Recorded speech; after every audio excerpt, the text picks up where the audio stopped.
Bueno, entonces con Alejandro Nató estamos acá y Ale, un poco la idea, teniendo en cuenta el seminario, es ver qué aportes considerás vos pueden tener esto de los MARC en la construcción de los consensos en estos tiempos que estamos viviendo en los distintos ámbitos, nacional, internacional. ¿Cómo lo ves? Sí, sí, ante todo, un gustazo de estar contigo aquí. Mirá, yo creo que es una etapa muy especial y es bueno replantearse en cada uno de los momentos que uno le toca transitar, que a uno le toca vivir, dónde estamos parados y hacia dónde se va, ¿no? Y en función de la pregunta, creo que no hay una respuesta única, sino varias respuestas posibles, como todo, lógicamente. Pero en este caso, creo que hay que plantear el mundo que nos toca transitar, el mundo que nos toca vivir. Y es imposible no aludir a cuestiones que son gráficas. Estamos atravesando una época de mucho cambio desde lo tecnológico, desde lo político, social, cultural. Pero esos cambios traen consigo también narrativas que son excluyentes. Y esto es lo que en definitiva nos pone a nosotros en juego si el diálogo es un valor o es concebido como un disvalor ante narrativas hegemónicas que contienen puños de verdades enteras, ¿no? Y digo, bueno, ¿y será que no es más tiempo de diálogo? Y hoy se impone una cultura de la hegemonía del pensamiento. Y la verdad que es bueno plantearse esto, porque, a ver, las polarizaciones como tales, hacen cultura. Las polarizaciones están en la política, pero luego están en la sociedad y luego atraviesan la cultura social. No, no es que solo decimos, no, no traigas a fulano a comer a casa que piensa distinto, o a fulana. No, no pasa solo por ahí, pasa porque sería bueno ya no hablar con el que piensa distinto. Esta afirmación que estoy haciendo del sería bueno, el temor mío en una etapa como la que vivimos, donde hay violencias, donde se cruzan con las desigualdades, donde hay un individualismo muy profundo, donde prolifera también una cultura de la coexistencia por sobre encima de la cultura de la convivencia, naturalmente uno dice, bueno, ¿no será que tenemos que repactar o repensarnos como sociedad? Y si nuestro valor diálogo deja de ser un valor para muchos, ¿no habrá que presentarlo de otro modo? ¿No habrá que tener otro tipo de estrategias desde nuestro campo como para poder, algo que nosotros creemos, que en definitiva sigue siendo un valor, para poder vivificarlo de otro modo dentro de lo que es la nueva cultura social? Porque si no nos planteamos dónde estamos parados, difícilmente podamos hacer hacer pie en una etapa donde está hecho un lodazal todo. O Una de sea, las cosas, Alejandro, ¿cómo que yo hacemos pie en el lodazal? Dale, dale, no, dale, disculpa justamente que eso que te te agarré la decía, palabra y me... lo pensaba en relación a esto porque todos hablamos del diálogo, pero uno ve que lo que menos está es presente el diálogo. O diálogos terminan siendo monólogos y donde en definitiva es diálogo para plantear lo que yo quiero, pero no escucho al otro. Entonces, por eso me parece importante esto, ver desde dónde estamos, qué hacemos, repactar, repensar estas cosas. Sí, porque, a ver, tomemos nuestro país. En nuestro país lo institucional se daba por hecho que era un lugar que fomentaba determinado tipo de códigos y determinado tipo de cánones. Entonces todos sabíamos que había un horizonte democrático y ese horizonte democrático nos contenía a todos dentro de las instituciones funcionando. Ahora, cuando están en vilo todas las instituciones, cuando a su vez se cuestiona el funcionamiento institucional de las instituciones, donde a su vez se plantea cuál es el rol del Estado en esta etapa, y al mismo tiempo todos esos que eran un piso común dejaron de serlo para poder entrar en una narrativa confrontativa, uno dice, ¿será el lugar del diálogo, que era el Congreso, termina siendo un nido de ratas en la narrativa del presidente? Bueno, digo, todo esto que podría llegar a ser parte de una etapa, mirado desde acá, ¿no? Pero si yo voy a América Latina pasa más o menos lo mismo. O sea, hay gobiernos que gobiernan lo que no gobiernan porque gobiernan otros.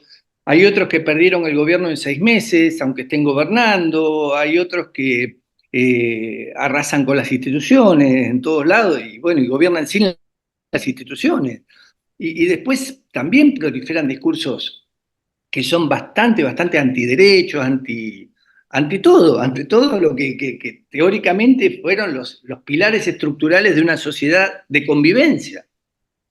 Entonces, es bueno que nos planteemos, bueno, a partir de cómo cambiaron estas eh, lógicas de relacionamiento, nosotros no estaremos desfocados o desenfocados o fuera de foco. Digo, no deberíamos reenfocar porque seguir hablando del diálogo como un valor me parece que nos estamos quedando fuera de lo que es el mundo actual. O sea, si en los lugares donde se dialogaba no se dialoga más, ¿de qué diálogo hablamos nosotros cuando hablamos de diálogo? No habrá que hacer pie en otros estamentos de la cultura como para poder enfocar nuevamente y no lo estamos haciendo. Mira, vos sos alguien que trabaja en mediación escolar desde que el mundo es mundo. Más allá que de luego te dedicaste a otras cosas, vos trabajaste siempre en mediación escolar. Y yo creo que hoy pensarnos a todo el campo de la infraestructura de paz que puede llegar a ver, que estamos comprometidos, apasionados con el tema de, bueno, tener una incidencia sobre lo cultural. Si no trabajamos con los niños, me parece que tenemos un problema. Pero debería ser nuestra política, de todos nosotros, trabajar con los niños. Y es ahí donde digo, si nosotros no edificamos una nueva estrategia de relacionamiento, con incidencia dentro de la cultura, difícilmente podamos hacer pie en este lodazal en la etapa que nos encontramos. Parece interesante esto, Ale, justamente para poder pensar esto de los aportes, de todo esto que traemos de los MAR, y como vos decís, muchas veces lo centramos en los adultos y este tema de poder pensar estos cambios que necesitamos, cómo trabajarlo desde la educación, todo esto que se propone desde los MARC, el asumir el protagonismo, esto del diálogo, de poder repensarlo. Entonces, ¿y qué otras cosas ves vos como para ir cerrando esto de que podrían aportar o cómo ves el futuro de esto de los Marx y sus aportes para este contexto que como vos bien decís, no solo es nacional, si lo estamos viendo ahora a nivel internacional, es decir, por todos los ámbitos, es decir, uno pone los diarios, pone la tele y en todos lados estamos viendo estas cuestiones. ¿Cómo lo ves vos?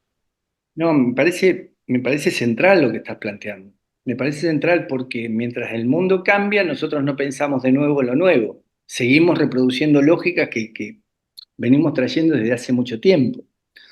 Entonces, el mundo está cambiando de modo vertiginoso. Y como colectivo, nosotros no estamos estructurando la estrategia que deberíamos estructurar. Porque digo, si nosotros como colectivo de la infraestructura de paz no nos ponemos de acuerdo en cuanto a los lugares donde hay que hacer pie, tenemos un problema serio. Tenemos un problema serio porque seguimos creyendo que lo nuestro es bueno, cuando para muchos incluso nos ven como un lugar que está muy ajeno a la realidad, que es muy naif, que es muy tendencioso incluso, tendencioso. Porque en un mundo antiderecho hablar de esto pareciera ser que estamos montados sobre algo que es idílico.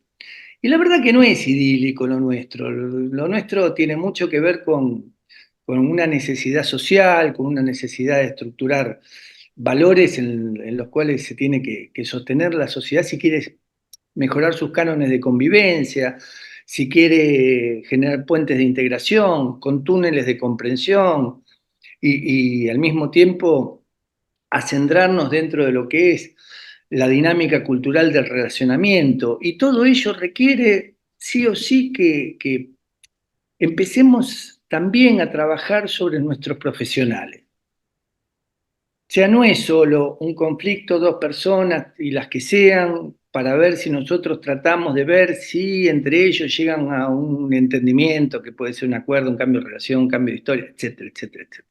No, creo que es mucho más que eso. Y en esa profundidad es donde debemos entre todos, tomar una responsabilidad colectiva. Eh, yo apunto a esto porque creo que si no hacemos la lectura del mundo actual, vamos a seguir reproduciendo, imprimiendo, sobreimprimiendo lógicas que son ajenas al mundo en el que vivimos. Un mundo que se incrementan las violencias, un mundo que la dinámica de relación entre el poder omnímodo del capital con respecto a la sociedad cada vez es más tensa, y esa tensión que la trae la financiarización, que la trae eh, el modo en el que se expresa también dinámicas inasibles de poder, porque no sabe dónde están, pero están, y que trabajan para poder beneficiarse a sí mismos de otro lugar del mundo, y bueno, y van quitando el presupuesto de cada uno de los países con endeudamientos, con eh, imposibilidad de poder hacer frente a lo que son los compromisos del Estado, digo, incluso hasta en los derechos humanos, porque yo puedo tener la responsabilidad como Estado de derechos humanos, pero después no tengo los recursos, difícilmente los pueda cumplir en cuanto a los derechos económicos, sociales y culturales. Entonces digo, si a mí me merman todas mis capacidades de acción, por más que yo tenga principios que son edificantes, y se me va a desmoronar el edificio. Entonces, ¿cómo hacemos nosotros para construir nuestro pilar, aunque sea nuestro pilar, para sostener un edificio que sea posible, donde sea posible la convivencia, donde sea posible vivir juntos, donde sea posible un relacionamiento con respeto, con reconocimiento a la alteridad? Digo, esos principios que nos unifican a nosotros, que son un norte para nosotros. Bueno, es allí donde me parece que nosotros estamos también en un déficit, porque tenemos que tener un espacio para repensarnos y para trabajar colectivamente. Por Bueno, eso yo lo reitero y lo reitero y lo reitero. Yo reivindico lo que haces vos, que trabajas con los niños, pero digo, con eso solo no alcanza. Y con vos solo haciendo esto menos. Todos deberíamos estar haciendo eso, pero como una estrategia común de dar un pilar a un cambio profundo de la cultura social, a tener incidencia sobre la cultura social y salir de esto de nosotros con nuestra cantinela y los demás pensando que hay naifismo, somos idílicos, soñamos un mundo que no existe. No, metámonos en el mundo que existe, porque de hecho ahí estamos. Vos trabajás con la policía. Si después todo lo que vos hacés, la policía sale por una orden a reprimir, cuando vos le diste todos los elementos para que hagan otra cosa, vos te agarrás la cabeza y decís, pero todo lo que aprendieron conmigo, ¿a dónde se fue? Claro, se va a donde teóricamente ordenan que se tiene que ir, pero ¿cómo hacemos nosotros para tener incidencia en los que ordenan también, no solo en los que tienen que hacer? Y me parece que es ahí donde tenemos que empezar a marcar algunas estrategias desde nuestro campo, que ese lugar todavía no lo encuentro a nivel colectivo. Y tenemos que empezar a generar articulaciones entre quienes verdaderamente podemos concebirnos como masa crítica de este campo, como para poder tener una política común. Esto es lo que pienso de la etapa bueno, actual y de la necesidad que tenemos como colectivo. bueno, Ale, muchísimas gracias por dejarnos pensando y bueno, la gente podrá dejar en el video los comentarios también, porque creo que hay mucho para pensar en este tema. Gracias y bueno, nos veremos. Gracias y va mi admiración por tu trabajo. Un abrazo grande. Gracias.